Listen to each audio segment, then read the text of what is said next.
이번 주에 비가 참 많이 왔습니다. 그러니까 집중호우로 인하여서 많은 곳들이 무너지고 또 집이 휩쓸려가고 또 사람들이 죽고 하는 그런 모습들이 이번 주에 있었습니다. 참 안타까운 그런 일들이지요. 그런 일들을 당하면 사람들은 다 절망할 수밖에 없습니다.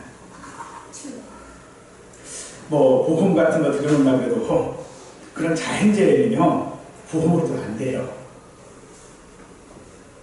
그러니 자기의 평생을 쏟아놓은 모든 것들이 다 한순간에 무너져버리고 사라져버리는 그 현실 속에서 사람들은 절망할 수밖에 없습니다.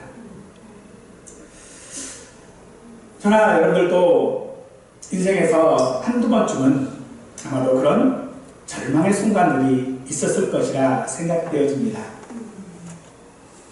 그러할 때에 과연 우리는 어떻게 그 절망 가운데서 벗어날 수 있을까?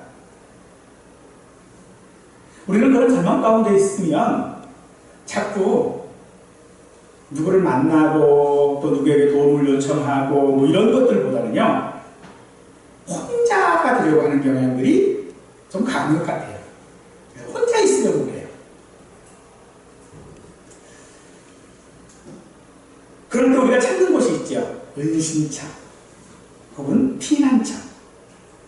혼자 있을 수 있는 곳. 하지만 정작 정말로 혼자 있고 싶어서 그곳을 찾는 것이 아닐 것입니다. 정말로 깊은 외로움과 절망감에 쌓여서 정말로 내가 혼자가 되었다라고 하는 것 때문에 어쩌면 우리는 혼자 있고 싶어 하는지도 모를 것입니다. 단순히 낙심을 넘어서 우리가 절망의 나락으로 떨어졌을 때에 정말로 그때에 우리에게 절실하게 필요한 곳, 그곳이 바로 나의 은신처이고 피난처일 것입니다. 이때 우리는 나의 은신처가 되고 피난처가 되는 것은 어떤 특정한 장소가 아닐 것입니다. 내 마음을 기댈 수 있는 누군가, 바로 그 누군가를 떠올리게 되어질 것이고 그 누군가에게 기대는 것이 바로 우리의 은신처가 되어지고 피난처가 되어질 것입니다. 오늘 우리가 함께 나누는 이 시편 61편은요 바로 그런 절망적인 상황 가운데서 하나님을 향한 다윗의 간절한 부르짖음이자 그의 변치 않는 믿음의 고백입니다. 오늘 우리는 하나님이 우리에게 감동으로 주신 말씀들이 있지요. 이 말씀들은 우리의 신앙과 우리의 삶의 유일한 표준인데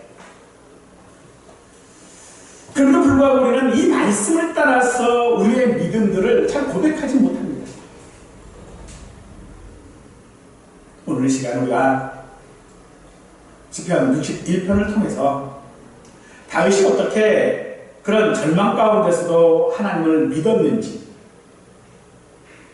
그 내용 가운데 하나님이 우리에게 어떤 분이신지를 깨닫고 우리가 그런 하나님 앞에 어떻게 올바른 믿음을 고백해야 하는지를 이 시간 함께 생각할 수 있기를 원합니다. 시 61편은 다윗이 정말 고난과 절망 가운데서 하나님께 드리는 간구와 신뢰를 담고 있습니다. 2절에서 다윗은 이렇게 외칩니다. 내 마음이 약해질 때에 땅끝에서부터 주께 부르짖으오니 나보다 높은 바위에 나를 인도하소서. 우리 인간의 나약함과 죄로 인한 전적인 무능력을 솔직하게 고백하는 내용입니다. 다윗은 자신의 힘으로는 감당할 수 없는 극한 상황에서 오직 하나님만을 자리를 찾고 있습니다. 우리는 죄로 인하여 우리의 지성과 감정과 의지와 같은 그런 모든 영역들이 철저하게 타락하여져서 우리 스스로는 구원을 할 수 없고 오직 하나님의 전적인 은혜와 도움이 필요하다는 사실을 이 다윗의 고백을 통하여 우리는 깨달을 수 있어야 할 것입니다. 우리가 어떤 상황에서든지 하나님께 간구할 수 있는 것은 하나님의 그 주권이 온 땅에 미치고 어떤 상황에서도 당신의 그 백성들의 부르짖음을 들으신 분이다 하는 것을 우리가 믿고 있기 때문입니다. 그래서 나보다 높은 바위에 나를 인도하소서 라고 하는 그 고백으로 인하여서 우리는 우리 힘으로 어떤 곳에 도달하고 우리 힘으로 그 고난 가운데서 빠져나오고 하는 것이 아니라 오직 하나님께서 우리를 구하신다라고 하는 것을 말하는 것이고 하나님만이 우리의 참된 피난처시요 구원이 되심을 인정하는 그런 고백이 되어지는 것입니다. 3절에서 다윗은 더욱 분명히 이 사실을 선포하고 있습니다. 주는 나의 피난처시요 원수를 피하는 견고한 망대신입니다. 하나님은 단순히 우리에게 도움을 주시는 분이 아니라 그 존재 자체가 우리의 피난처이고 견고한 망대가 되신다라고 하는 것입니다. 이를 통하여 하나님이 절대적인 보호자시고 어떤 위협과 환난 속에서도 흔들리지 않는 반석 같은 분이심을 고백합니다. 이런 고백이 가능한 이유는 하나님의 속성, 하나님의 하나님 되심, 하나님의 전능하심, 하나님의 신실하심, 하나님의 그 무한하심, 하나님의 그 변함없는 사랑, 그 모든 것들이 내 삶 가운데서 역사하고 있기 때문에 우리는 하나님이 내 피난처요 원수를 피하는 견고한 망대라고 고백할 수 있는 것입니다. 다윗은 바로 그런 하나님을 경험했기 때문에 자신의 그 극한 상황 가운데서도 하나님의 보호하심이 있을 것을 고백하고 있는 것이죠. 4절에서 다윗은 내가 영원히 주의 장막에 머물며 내가 주의 날개 아래로 피하리이다 라고 합니다.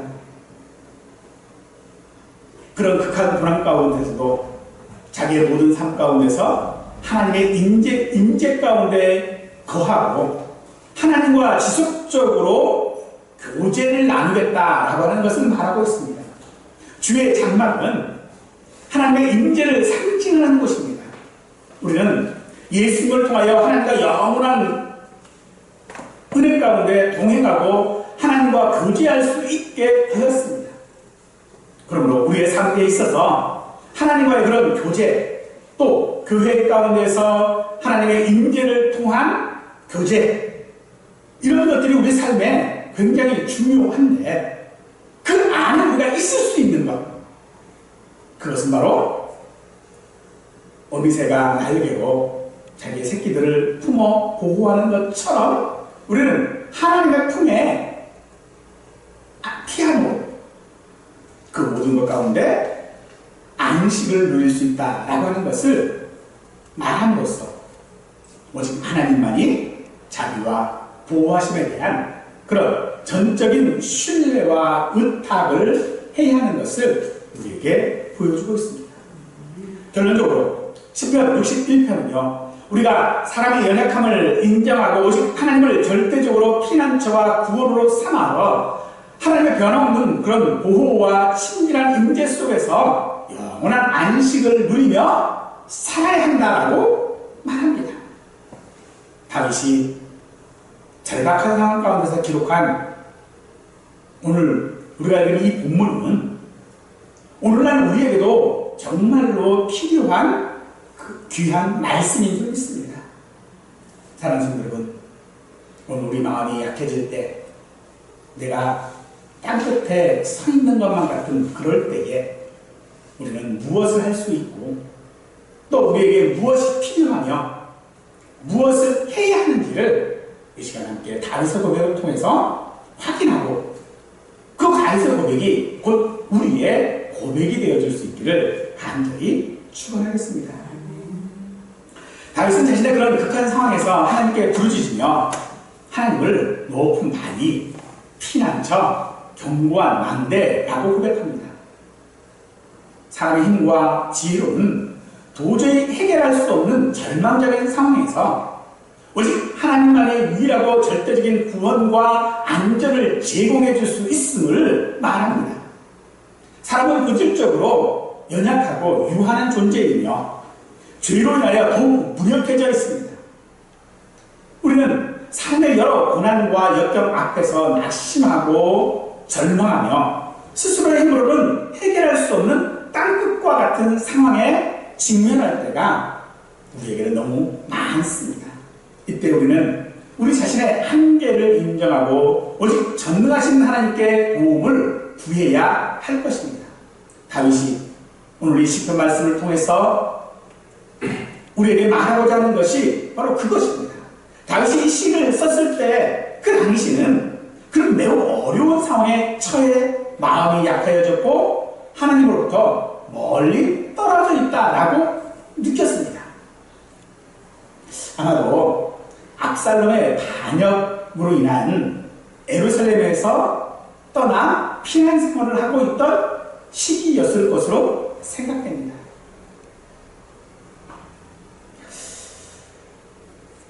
아들에게 쫓겨서 피난 생활을 좀 해야 돼요.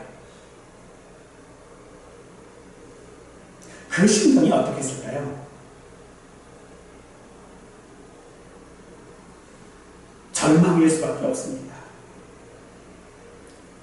심리적으로 단절감과 고립감을 느낄 수밖에 없는 그런 상황이었습니다. 실제로 다윗에게는 그곳이 땅끝일 수밖에 없었던 것입니다. 그래도 불구하고 다윗은 지금 하나님을 신뢰한다라고 고백하고 있는 것입니다.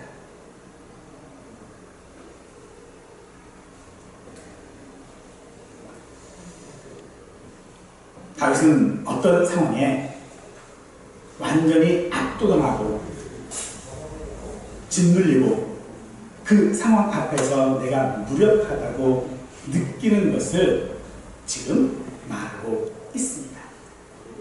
실제로 무엇을 할 수 있는 그런 힘을 잃은 상태, 에너지가 고갈된 상태, 지쳐버린 상태에 있습니다. 무엇을 할 수 없고 또 하고 싶지도 않고 무엇을 해야 할지도 모른 채 어떤 결정이나 판단도 내리지 못하는 상태가 바로 다윗의 상태입니다. 계획했던 일들이 뜻대로 되지 않거나 오랫동안 준비한 일들이 한순간에 무너지거나 절망, 질병이나 사고와 같은 갑작스러운 재앙을 만났을 때 아마 우리도 다윗처럼 땅 끝에서 마음이 약해져 있을 것입니다. 나 자신이 직접 당하는 일들 혹은 내가 사랑하는 사람들이 당하는 일들로 인하여 우리는 정말로 마음이 약해질 수밖에 없습니다. 그러나 무엇을 해야 할지, 무엇을 할 수 있는지, 무엇이 필요한지 모르고 멈춰 서 있을 그때 사랑하는 성도 여러분, 다윗이 어떻게 했는지를 기억하시기 바랍니다. 그의 마음이 약해졌을 때에 무엇을 할 수 있었고 그에게 무엇이 필요했으며 무엇을 해야 했는지 기억하고 그가 어떻게 했는지를 우리 한번 되새겨 보십시다. 다윗은 기도할 수 있었기에 기도했습니다. 하나님에 대한 확신이 필요했기 때문에 그는 하나님을 확신했습니다. 어떻게 그것이 가능할 수 있습니까? 그것은 바로 하나님의 약속들 때문입니다. 그것이 우리가 기억해야 될 다윗의 고백인 줄 믿습니다. 정말 우리를 낙심하게 하고 절망하게 하는 그 순간에 사랑하는 성도는 하나님의 약속을 기억하십시오. 하나님께서는 우리의 피난처가 되어주시고 우리의 아버지가 되어주시겠다라고 말씀하셨습니다. 그것은 빈말이 아닙니다. 하나님께서 우리를 사랑하셔서 우리를 용서하시기 위하여 그 독생자를 십자가에 내어주신 분이십니다. 그러기에 내가 너를 사랑한다, 내가 너와 함께 하시겠다라고 하는 하나님의 그 약속은 오늘 우리가 절망 가운데 있을 때에 반드시 우리가 기억해야 될 하나님의 말씀인 줄 믿으시기 바랍니다. 다윗은 고백하기를 하나님은 원수를 피하는 견고한 망대라고 말합니다. 망대는 기본적으로 적을 감시하고 동향을 살피는 관측의 기능이 있습니다. 하지만 고대 도시나 요새에서 망대는 적을 보는 것을 넘어서 적의 공격으로부터 자기 자신을 보호하고 안전을 확보하는 피난처이자 또한 방어의 역할을 동시에 수행했습니다. 망대는 높은 곳에 위치하여 적이 쉽게 접근할 수 없는 이점을 가지고 있습니다. 이는 다윗이 처한 위협적인 상황에서 하나님이 자신을 안전한 곳으로 이끌어 주실 것이라고 하는 소망을 말하고 있습니다. 망대는 견고하게 지어져서 적의 공격을 막아내고 내부의 사람들을 보호하는 역할을 합니다. 적의 공격을 단순히 감시하는 것을 넘어서 실제로 적의 위협으로부터 벗어나게 해주는 방패 또는 요새를 의미하는 것이 바로 망대인 것이죠. 따라서 위험에 처했을 때 사람이 달려가 숨을 수 있는 안전한 장소, 즉 피난처의 역할을 하는 곳이 바로 망대입니다. 그리고 원수를 피하는 것, 그것이 바로 망대인 것이죠. 다윗은 그런 망대를 필요한 상태처럼 마음이 약해져 있습니다. 그의 심리, 그의 마음을 표현하는 것입니다. 다윗은 또한 지리적으로 땅끝에 있다라고 합니다. 이 땅끝이 우리가 알고 있는 가장 먼 곳을 뜻합니다. 그런데 내가 알고 있는 가장 먼 곳, 지리적으로 먼 곳이 아니라 하나님에 대하여 느끼는 거리감이 마치 땅끝이 되었다는 것입니다.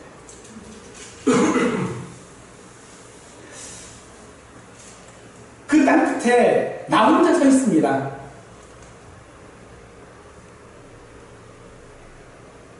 그런데 그 땅끝이 나 혼자 서 있는 곳이 아니라 하나님께서 함께 하시는 것이고 하나님께서 나를 인도하시는 곳입니다.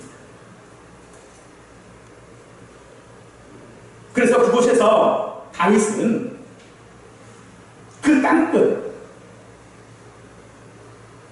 그 마음이 약하여져서 서 있는 그 땅끝이 주의 장막이라고 지금 말하고 있는 것입니다.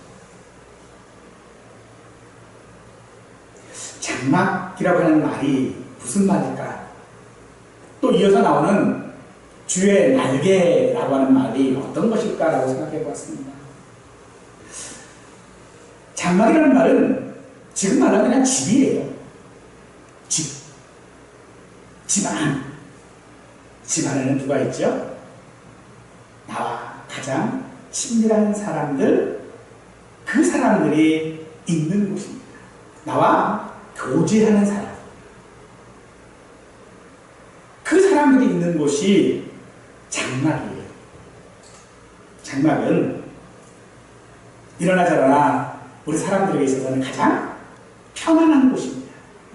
가장 심리적으로 안전한 곳이죠. 그러므로 다윗에게 있어서 땅끝은 지리적으로 멀리 떨어져 있는 곳이 아니라 오히려 주의 장막, 하나님과 함께하고 있는 그 장소가 되어질 수 있었습니다. 그래서 그는 말하기를 시편 우리가 84편에서 살폈던 것처럼 악인의 긍정에서 구원보다 하나님의 집에 문지기로 있는 것이 좋습니다 라고 그가 고백할 수 있었던 것입니다. 만일 우리가 하나님의 집에 거하고자 하는 그 다윗의 소원에 우리가 공감하고 있다면 하나님의 집, 그곳은 하나님의 주권적인 그런 보호와 섭리 가운데 내가 거하겠다라고 하는 그런 뜻일 것입니다. 그러므로 그 주의 장막 성전은 더 이상 어떤 나무나 돌로 만들어진 그런 곳이 아닙니다. 바로 내 마음 가운데에 지어져 있는 하나님의 성전일 수밖에 없는 것이지.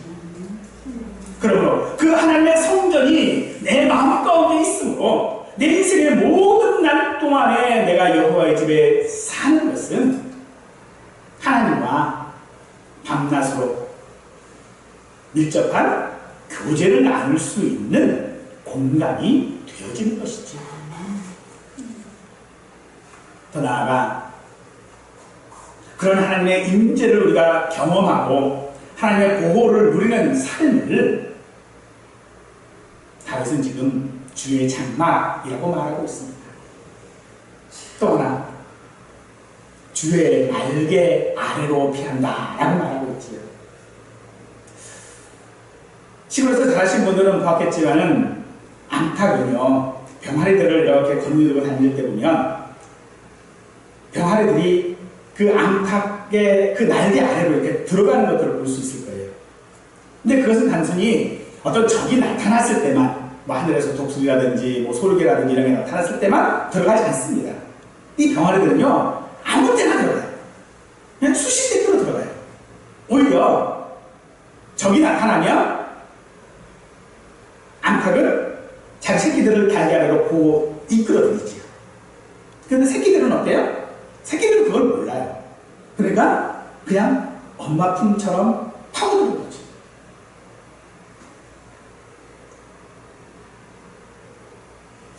왜 그렇게 할까요? 본능적으로 그곳이 가장 안전하다, 가장 편안한 곳이다라고 하는 것을 알기 때문인 것입니다. 그런 동물 세계의 비유를 통하여서 다윗은 지금 하나님의 품이 지금 자기가 있는 그 땅끝이 하나님의 날개 아래라고 하는 것을 그는 고백하고 있습니다. 정말로 그럴까요? 아들의 반역으로 인하여서 쫓겨나서 도망가고 있는 신세.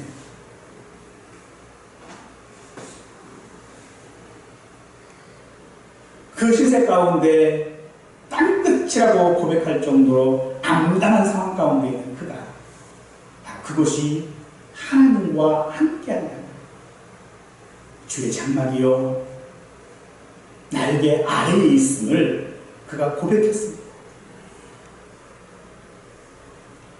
사랑하는 여러분, 이런 다윗의 고백을 통해 오늘 우리가 정말로 절망 가운데에 우리에게 가장 필요한 확신이 무엇인지를 깨달을 수 있기를 원합니다. 특히 다윗이 자신의 경험과 또 하나님의 그 약속을 통하여져서 하나님에 대한 확신을 가졌던 것처럼 오늘 우리도 그와 같은 고백을 할 수 있는 그런 자녀가 되어져야 합니다. 그것으로 끝나는 것이 아니라 그 안에서 하나님과 교제할 수 있고 하나님과 함께 거하는 모습이 우리에게 있어야 할 것입니다. 하나님께 가까이 하는 것이야말로 모든 것의 결과이자 오늘 우리의 삶의 목적이 되어져야 하는 것입니다.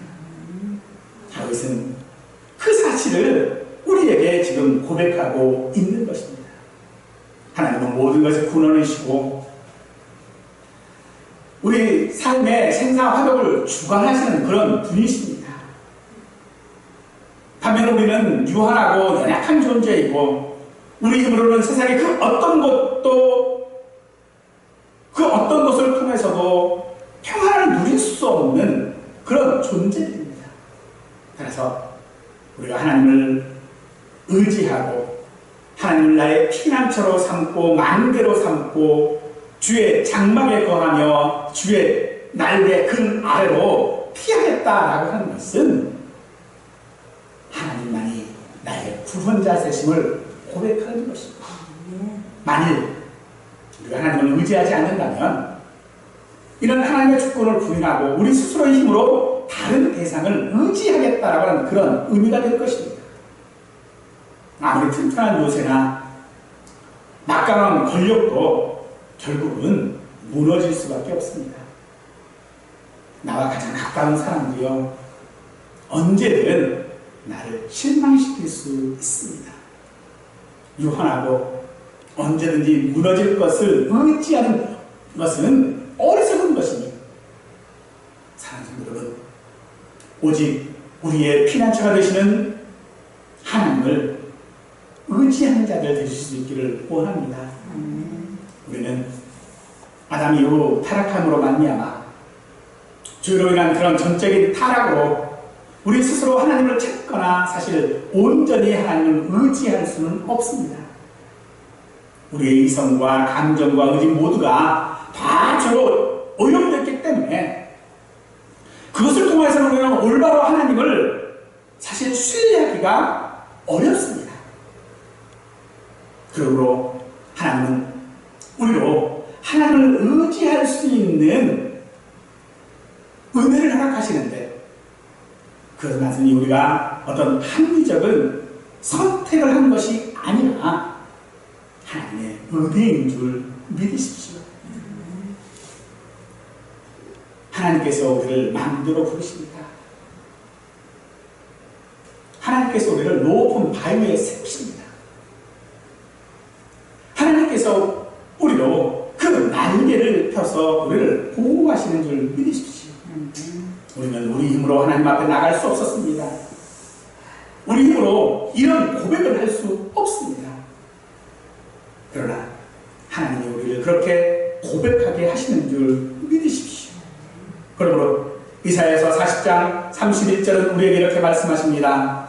오직 여호와를 앙망하는 자는 새 힘을 얻으리니 독수리가 날개치며 올라가면 같을 것이요 다른 박질을 하여도 곤비하지 아니하겠고 걸어가도 피곤치 아니하리로다. 아멘.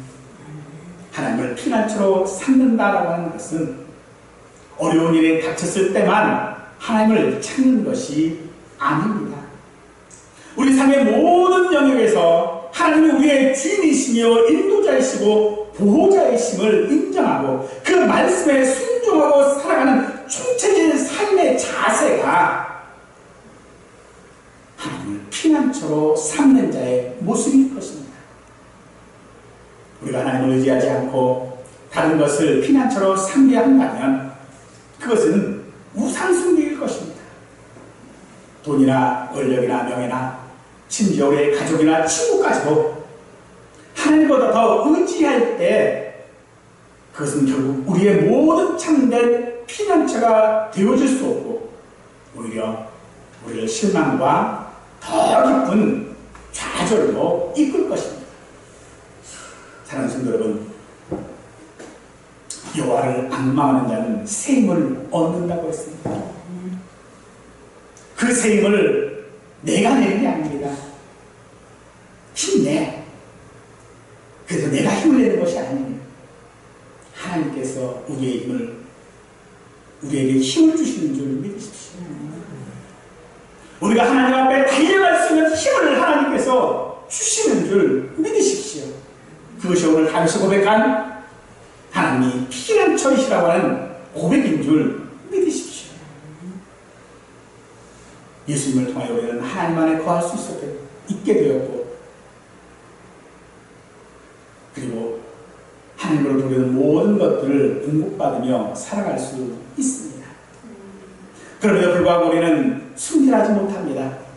우리는 거룩하지도 못합니다.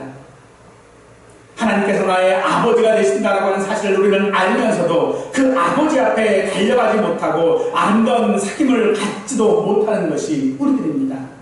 그럼에도 하나님은 우리의 피난처가 되심을 믿으십시오. 지금 혹시 땅끝에 서 있는 것 같은 그런 마음이 있습니까? 우리의 마음이 연약해져요. 절망 가운데 휩싸여져 있는 것은 아닙니까?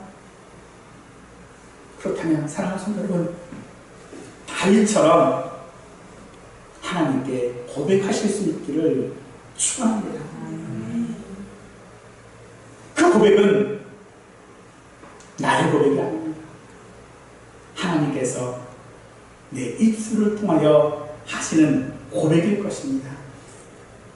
그 고백을 통하여 하나님은 우리의 피난처가 되어주실 것입니다. 우리의 든든한 망대가 되어주실 것입니다. 우리의 날개 아래에 피할 수 있도록 우리의 피난처가 되어주실 것입니다.